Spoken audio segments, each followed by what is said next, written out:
I was burnt out for a while, but then I realized it's a complete scam to be burnt out because you don't get anything in exchange for it.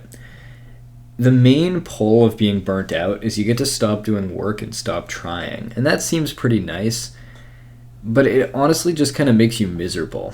And being unproductive isn't necessarily a good thing either. It's a good thing when it's bundled with some other incentive. For instance, if you're playing video games all day, it's arguably not very productive unless that's your career somehow. But it is fun and it is enjoyable in the moment. Whereas being burnt out it's not enjoyable in the moment and you don't get anything done. It's like a lose-lose situation. So like why even partake in it at all? It just doesn't make any sense. And you might be saying, like, is that even an option? Are you being serious right now? Are you just, like, rejecting the premise of even being burnt out at all? And, yeah, kind of, honestly. I'm not even sure if this video is serious myself. But it's kind of like an anger thing. Like, you could rush to the comments and start raging at me and be like, you can't just choose to not be burnt out. That's not how that works. But it's also kind of like anger, where it's like, well, you just chose to like rage at the situation and you didn't have to. So maybe it is something that you can just choose to not be burnt out. Like, the more logically I think about it, the more it's like, well, just what's the point of being burnt out? It just doesn't get you anything at all. It's just not really, it's not helpful in any sense at all.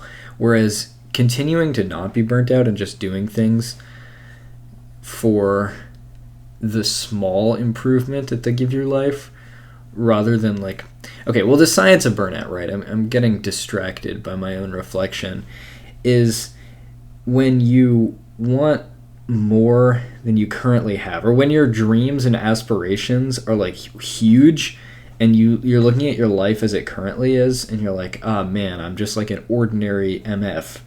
I'm just like a not that notable person, but I have all these ideas, and it doesn't have to be like a stereotypical I want like all these cars and money and I want to be rich and famous and successful. It can also just be in terms of your ability at any kind of skill. I guess it goes without saying, but it's like if you want to be an excellent musician and you're just kind of a bad musician and you're like sitting around practicing all day, it can feel kind of miserable if you have these expectations of being a great musician.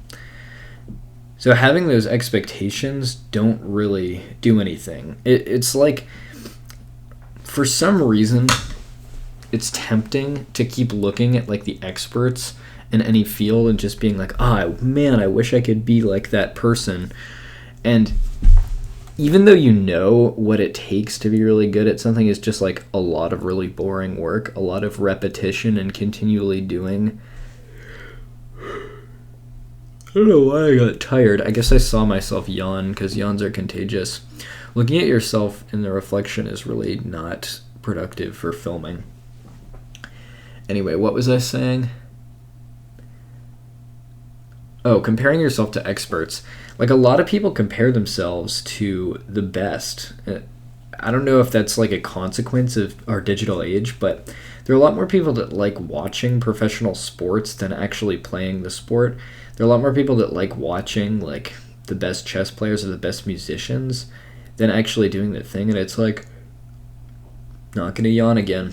We're vicariously experiencing mastery by watching someone else who is a master instead of doing the thing ourselves.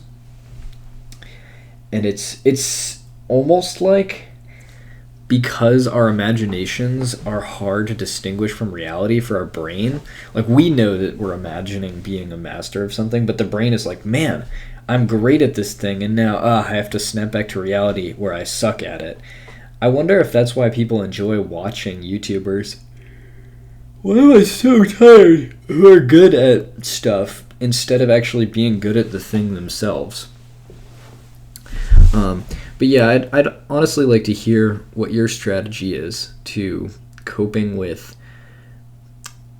the disconnect between what you want and what your current reality reflects. Like, you know that you have to just keep chugging through and like practicing really boring things. But how do you do that? Do you just like prevent yourself from trying to imagine mastery and just like live in the moment, or what's the strategy for it? I don't know, it's confusing. Also, please keep commenting, because this has weirdly enough become almost like a symbiotic posting community where like my comment sections are sometimes more valuable than the actual video, and I'm just like loosely directing like the theme. And so yeah, I appreciate that people still continue to post comments, and I wonder if like, do you need me to heart your comment or respond to each comment to feel like your contribution is worth it? Or are you smart enough to recognize that like many eyes on the internet read your comment and like ponder it? Because that's usually what happens. Like, I don't always read all the comments, but I read a lot of them. And I know a lot of other people read the comments. You see occasionally people respond to each other. But I think there's a lot more comment reading going on than you ever possibly expect. I don't know about you guys, but whenever I watch a video, I almost always go to the comments to see what people think about it. Just because it's hard to form opinions by yourself. It's much easier to just be spoon-fed what other people think. Yeah, I'll catch you next time.